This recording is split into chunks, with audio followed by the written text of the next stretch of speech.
Right, time to catch up with my MGA, my little 59 that we're doing in conjunction with the MG Car Club. I'm really excited about this car because it's going to be a great project. You always know when you turn up at the right place when they got an MG outside, this wonderful MG BGT. Looks like it's been on a rally and it looks like it's ready to go on another rally. And it's being prepared and fixed and nurtured by these people, Rally Preparation Services down in Oxford. They are the team that are putting the MGA together. They've got loads of cars here, cars like that little Datsun, that E-Type Jaguar, the Mercedes and the Chevy. These are cars that will be going on international rallies across the world. And these are the people really that can do anything to make your car strong enough to make sure it gets to the finishing line.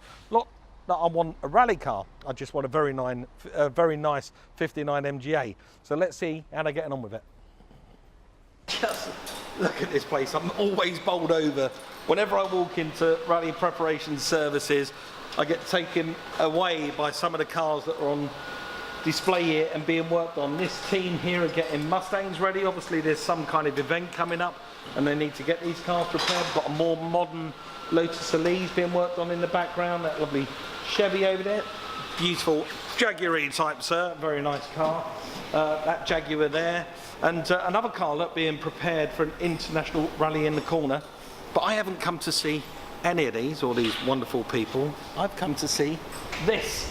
And my mate, Ben. Benny boy, how are you? Good, thanks. Yourself? Yeah, not bad at all, thanks, Ben.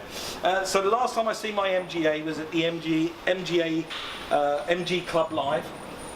When I went to the Car Club Live, it was an amazing event, and you were there under an awning in the boiling hot sun, stripping the MGA down. And I see that you've got quite far with it. You've taken the four corners off, the boot lid off, the bonnet off, the interior's out. Wow, not that much further to come off of it, is there? It's going very well. Next step really is to get the bulkhead sort of stripped off, radiator out. We need to build a frame and get the body off, ready to go to the body shop. Perfect. So far, you know, when I found this car, I was really pleased with what I found, and I can only go so far as to see it on the outside. You can lay on the floor and look underneath them, but now you've stripped it back, what do you think of it? Solid. Good car? One of the best examples I've seen. Really? Yeah, really solid. See, that always puts a smile on my face. When I know I've done my job right and I bought a good car. I found this car in California. I bought it off a dear old chap called Jim. God bless his soul, he's no longer with us. But I bought this car for just a song. It was about $5,000. And you too can do that. You know, you too can do that. It was an incredibly cheap car, but we're going to do an amazing job with it, thanks to Ben and the team here at RPS. Now, I'm very excited, Ben, because I gather I just walked past two boxes with my name written on them. Are these the... That's wow! Everything to build an MGA. Well, and more. It looks like we've got two MGAs worth. So what we got in here? Oh, wow. Look at this stuff. So in this one... Okay, there's many things to rebuild the brakes. We've got various seals, etc. All the Handbrake cable, new spring pans because they usually rot out.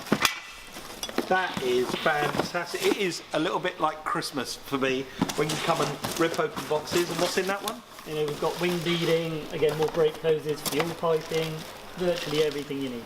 That's amazing. And that's just box one, and we've got two boxes. So what's in this one?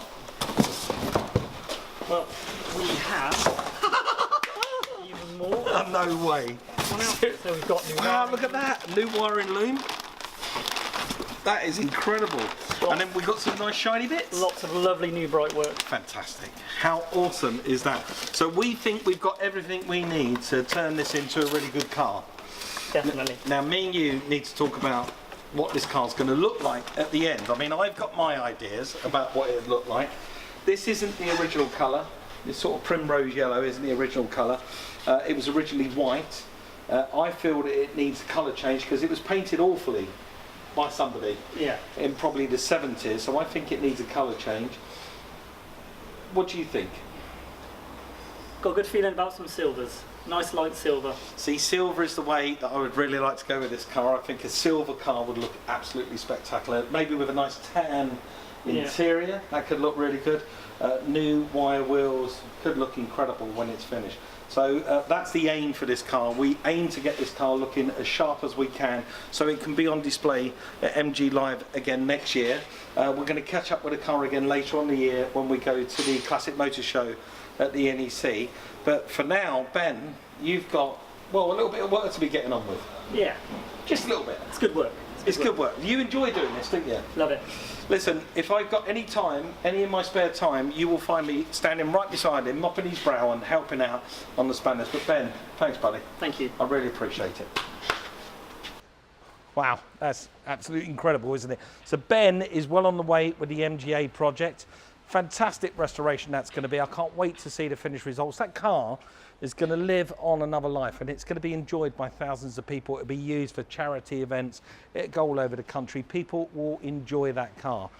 I couldn't put this car together without the support of some amazing people. First of all, RPS, Rally Preparation Services, this amazing team of people behind are helping me put that car back together.